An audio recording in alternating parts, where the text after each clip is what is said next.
Good afternoon mga ka-eb. Kamusta kayong lahat mga ka-chinita? At etong iyong abang lingkod. Nandito po sa initan, sa ilalim ng puno. Mabuti na lang. At malabo na siya. Magandang araw po sa inyong lahat.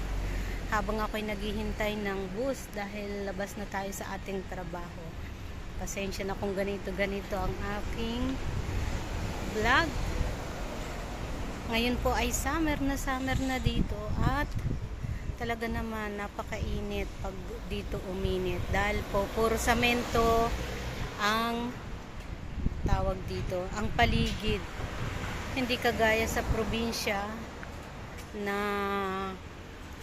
may parte ng lupa.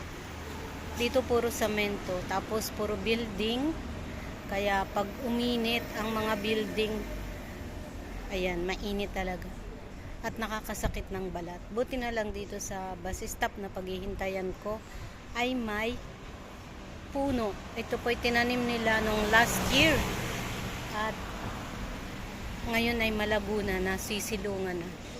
Ayan, ayan po, oh, ayan, ayan. Hello, kamusta po sa ating mga subscriber dyan? Kamusta kayong lahat? Shout out sa aking mga sinusubaybayan, mga vlogger, lalo na ang Soward family. Talaga naman nakasubaybay lalo na ang aking asawa, talagang nakasubaybay. Naka-tune in siya araw at gabi, basta gising lang din siya. Naka-tune in siya sa lahat ng Soward family, sa Kapanalig family. Naka-tune in talaga naman sa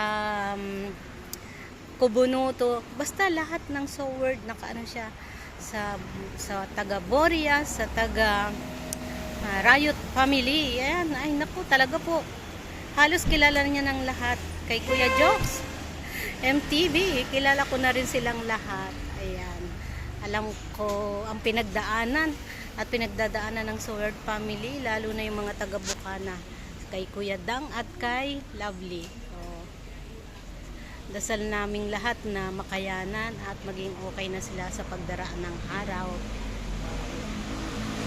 Naglilibang din lang ako dito sa amin, sa daan, ngayong oras na ito dahil mainit. Ayan, pasensya na po kung ano-ano talagang aking nasasabi.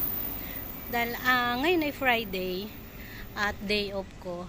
Half day lang ang trabaho, kaya naghihintay tayo ng bus dito.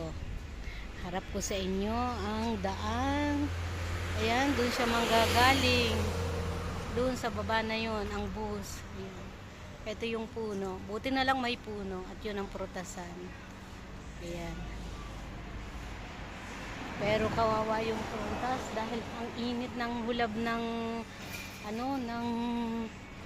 ng samento. O, nahihinog sila sa init ng hulab ng samento. So, sa mga subscriber, maraming salamat. Sana i-subscribe nyo pa ulit ako. Chinitang Pinay. Bye-bye. Ingat po kayong lahat. Salamat.